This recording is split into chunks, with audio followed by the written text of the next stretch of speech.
Okay, here we are back on the GROO project. Actually using my son's GoPro today.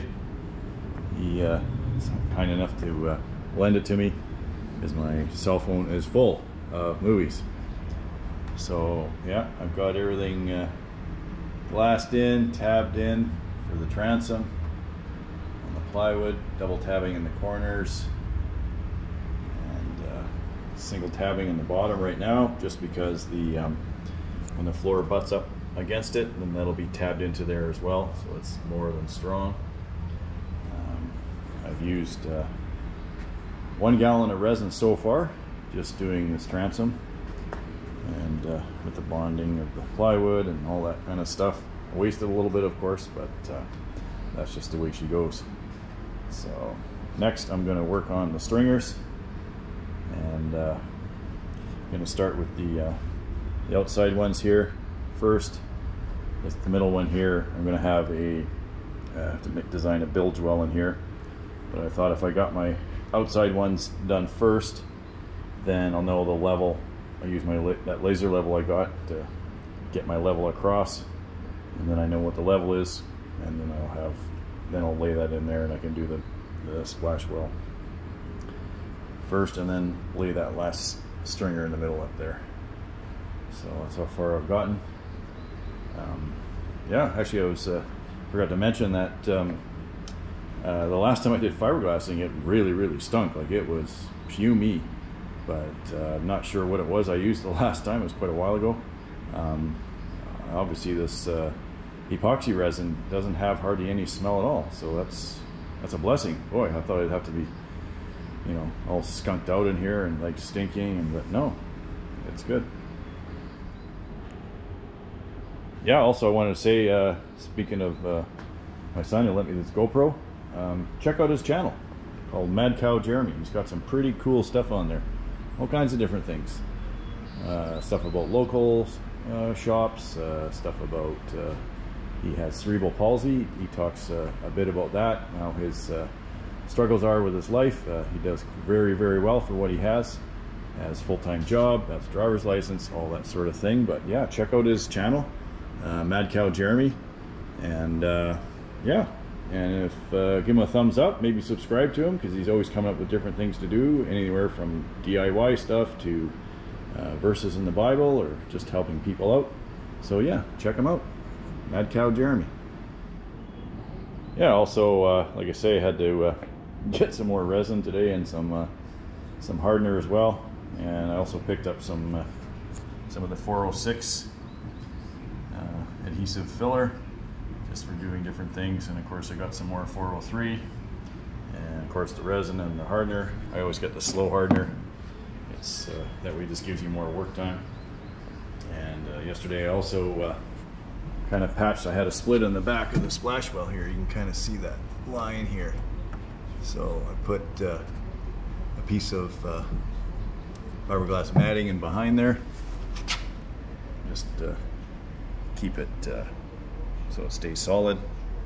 So on the front I'm going to grind it down a bit, get it down a little bit, and just put a little, not too big of a piece in there, maybe about 1 inch each side or something like that. And then yeah, just smooth it all out with a sander, and put a little bit of that thickened epoxy in there, and just kind of fill any voids or whatever. And then I'll get to paint that, because I have to paint the back of the transom on the outside anyway. So that's what I did yesterday between that and the transom. Okay, back here working on the GROO, working on the elusive stringers.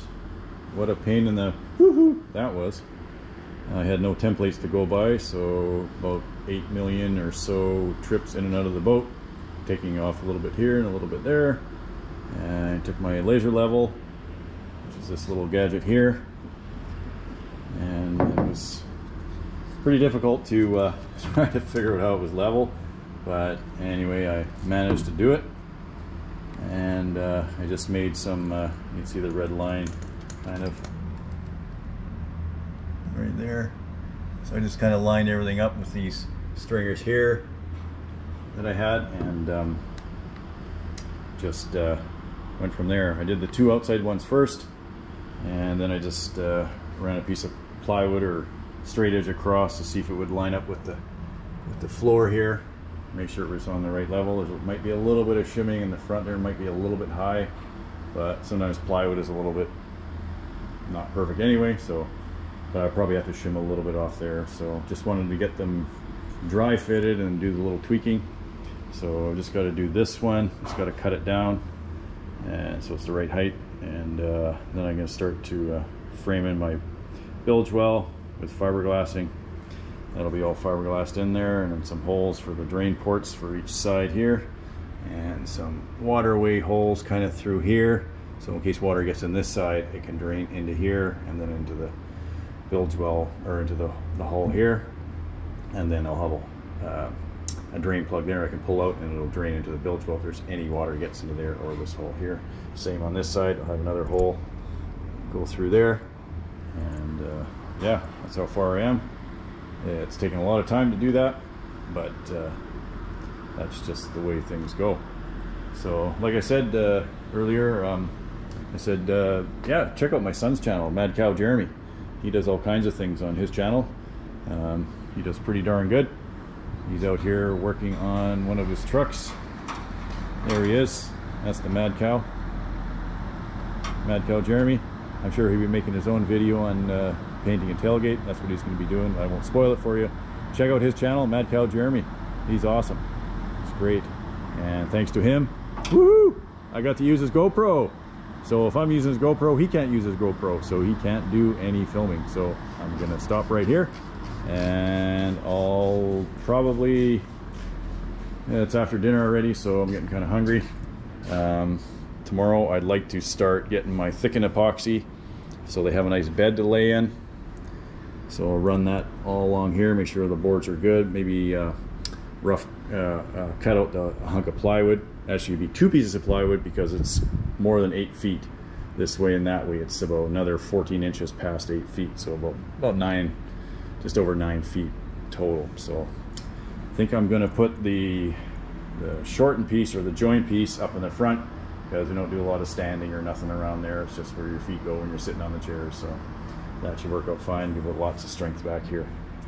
So but yeah, that's where I am, and I'll continue on. And like I said, if you like what I'm doing or don't like what I'm doing, let me know. Send me a comment, suggestion, thumbs up. I always love thumbs up. Subscribe to my channel.